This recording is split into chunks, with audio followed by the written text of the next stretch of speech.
Bwana, mambo vipi? Karibu sana kwenye channel yetu.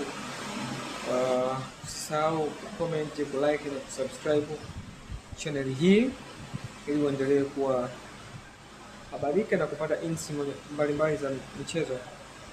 Bwana, Arsenal wapo karibu sana kushinda ubingwa wa England msimu huu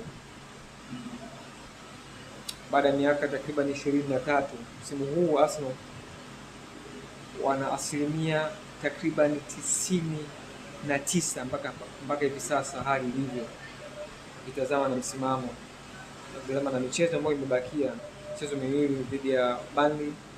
Leo wanacheza usiku Jumatatu tarehe 18, lakini pia mchezo mmoja ambao umebakia ni Crystal Palace ambao unachezwa tarehe 24, siku ambayo pazia la ligi kuu ya England itakuwa linafungwa rasmi kwa msimu wa 2025-2026. Sasa Arsenal wana finali ya UEFA Champions League msimu huu kule Budapest dhidi ya PSG. Tuiache finali ya UEFA Champions League dhidi ya PSG, tuzungumzie ligi kuu ya England ambayo Arsenal wamestruggle takriban misimu ama takriban miaka 23 mpaka hivi sasa, au mpaka msimu huu Arsenal wanaonekana kuwa karibu sana kuchukua ubingwa huo chini ya mwalimu Mikel Arteta. Arsenal hawana cha kupoteza msimu huu.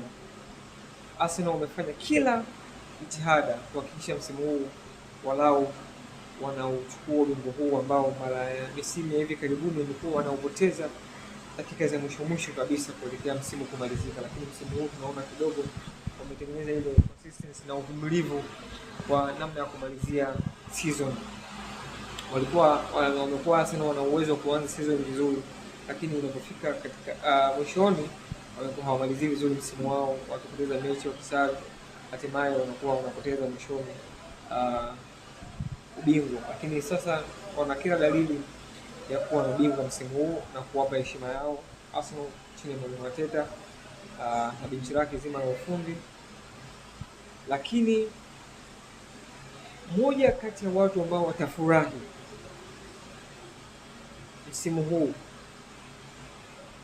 au moja kati ya watu ambao watakuwa na furaha sana msimu huu, mashabiki wa Arsenal wakiwa mabingwa wapya wa ligi kuu ya England. Lakini moja kati ya watu ambao watakerwa, watachukizwa sana msimu huu, hatakuwa na furaha, hatakuwa na amani, na huenda